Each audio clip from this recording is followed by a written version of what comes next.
My name is Jackie. I'm Noah. I'm Matthew. Jim. I'm Cheryl. Ethan. I'm Ben. I'll be giving a speech on why you should consider gasoline cars over electric vehicles. I'm sure you've heard before in the past from progressivists and techies that electric vehicles are the way of the future. I'm here to tell you, however, that may not be the case, and that electric vehicles may only be the future in the very distant future. There are considerable barriers that face the EV market. They'll have to overcome these barriers in order to become viable for the long-term road consumer. Gasoline cars do emit lots of carbon emissions, which is typically something brought up by EV supporters. However, this is also true for electric vehicles.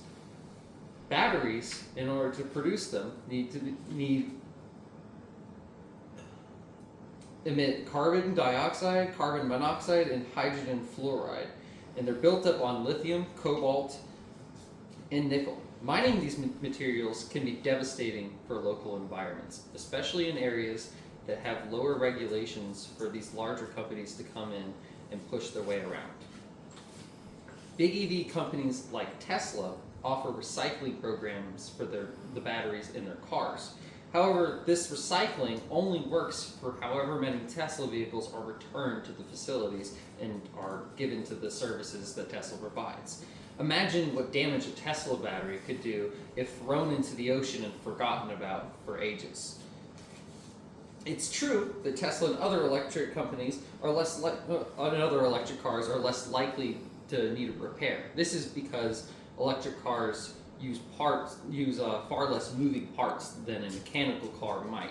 However, this doesn't mean that it reduces the costs necessarily, as whenever you do need to repair your vehicle, the cost of even the simpler fixes will sometimes be doubled or even tripled. The vehicles also will require a specialist, which differs from a mechanical car in which most of the fixes can be done by the user themselves. They're designed with the consumer in mind. Most car parts are also available to the public. This is in sharp contrast with how Tesla and other brands regulate themselves and safeguard their parts from the general public so that they may be able to retain a monopoly on their repairs.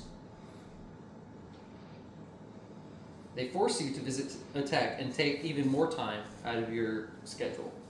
Gas engines may seem more complicated, but at the end of the day, they are just mechanical systems. EVs, on the other hand, are packed with electronic and battery systems, and the tools necessary to fix these systems may not be necessarily available to you as the consumer. Gas cars have a massive third-party support with parts available on the market. The infrastructure of the gas market is the best argument for why buyers should consider a motor vehicle. Gas pumps are widely available, and it takes only a minute to fuel up. Electric cars, however, take significantly longer to charge up, sometimes needing up to 20 minutes or more off of an empty charge.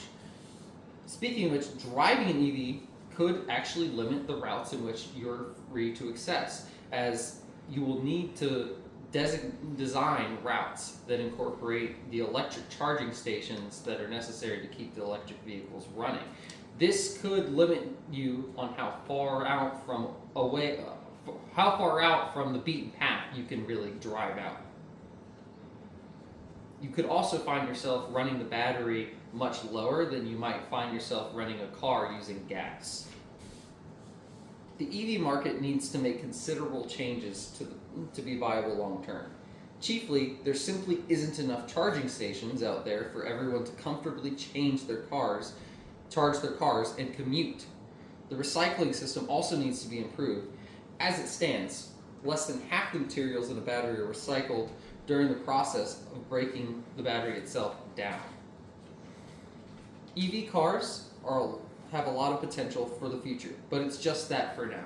Potential for tomorrow. Gas cars remain the most consumer-friendly vehicle on the road, and they provide drivers with the opportunity to freely repair and travel in their own vehicles. Thank you very much for attending my speech.